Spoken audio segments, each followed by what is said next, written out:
Балдың ағзаға пайдасы. Бал жеудің 8 себебі. Бал жеуді күнделікті әдетке айналдырғанда ағзамызда қандай өзгерістер орын алады және тұтастай алғанда оның денсаулыққа қандай пайдасы бар? Бал жеудің 8 пайдасына тоқталып, толығырақ түсіндіріп өтейік. Видеоны соңына дейін көруді ұсынамын. Біз денсаулықты нығайту үшін түрлі витаминдерге қыруар ақша жұмсап, жалпы иммунитетті жақсартудың жолдарын іздейміз. Бірақ неліктен адамдар көбінесе табиғат ананың осы мақсаттарға арналған сыйын өзі бергенін байқамайды? Бал әртүрлі аурулардың алдын алу және оларды емдеуге қызмет ететін ара шаруашылығының керемет өнімі. Сонымен қатар, бұл тәттіні қант диабетіне шалдыққан адамдарға да қолдануға болады. Бірақ балдың табиғи екеніне сенімді болу үшін оны арашыдан сатып алған жөн. Балдың ағзаға қандай пайдасы бар? Бірінші, таза тері. Бал өте күшті антиоксидант. Ол терідегі тесіктердің бітелуіне және безеу мен терінің ерте қартаюға алып келетін ағзадағы уытты заттарды шығарады. Балды жеуден бөлек, онымен маскалар жасауға болады. Сонда бет барқыт тәрізді жұмсақ және тегіс болады. Екінші, арықтау. Артық салмақтан арылу керек болса, тәтті жеуге болмайтынын өздеріңіз де білесіздер, бірақ ол тәтті бал емес. Балды жеуге рұқсат етіліп қана қоймай, сонымен қатар оны арықтағысы келетіндерге ұсынады. Ол метаболизмді жақсартатындықтан артық салмақ тез кетеді. Үшінші, холестерин деңгейін қалыпқа келтіру.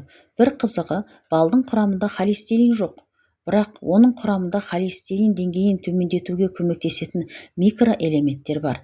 Жоғарыда айтылғандай, балды күнделікті тұтыну ағзадағы антиоксидант қосылыстарының деңгейіне оң әсер етеді. Ал ол өз кезегіндегі жоғары холестерин деңгейімен күреседі. Төртінші, сау тамырлар. Балды күнделікті қолданылу жасы келген адамдардың барлығында пайда болатын жүрек қан тамыр ауруларының алдын алады. Медициналық зерттеулер көрсеткендей, балдың құрамына кіретін антиоксиданттар артериялардың тарылуының және қан ұйылуының алдын алады. Бесінші, есте сақтау қабілетінің жақсаруы. Күнделікті бал тұтынатын адамдардың есте сақтау қабілеті әлдеқайда жақсы дамығаны ғылыммен дәлелденген. Сондай-ақ, олардың қартайғанда ұмытшақтыққа шалдығу ықтималдығы да нөлге тең. Сонымен қатар, балдағы кальций миға жақсы сіңеді және бұл оның жұмысына жағымды әсер етеді. Алтыншы, дұрыс ұйқы. Қатты ұйқы психоэмоционалдық денсаулық пен сұлулықтың кепілі болып табылады. Ал бал тез ұйықтауға ықпал ететін гормон серотониннің өндірілуіне мүмкіндік жасайды. Сондықтан, ұйқы алдында бір қасық бал жеп жататын болсаңыз, жақсы ұйықтайтын боласыз. Жетінші, ас қорыту трактісін қалыпқа келтіру. Ас қорытуды жақсарту үшін аш қарынға бір қасық бал жеу ұсынылады.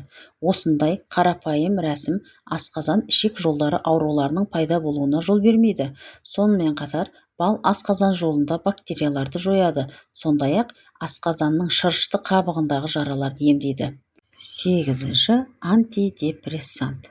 Балдық құрамындағы глюкоза нейрондар үшін қажет. Ол қанға тез сіңіп, босаңсуға, сіңірдің тартылуын төмендетуге және психологиялық бұзылуларды емдеуге ықпал етеді. Достар, видео ұнаса, лайк басып, комментарий жазып, каналға тіркеліп, WhatsApp'та достарыңызбен, таныстарыңызбен бөлісуді ұмытпайсыздар. Қазақ тіліндегі каналымыздың өсуіне өз көмектеріңізді қосып отырыңыздар.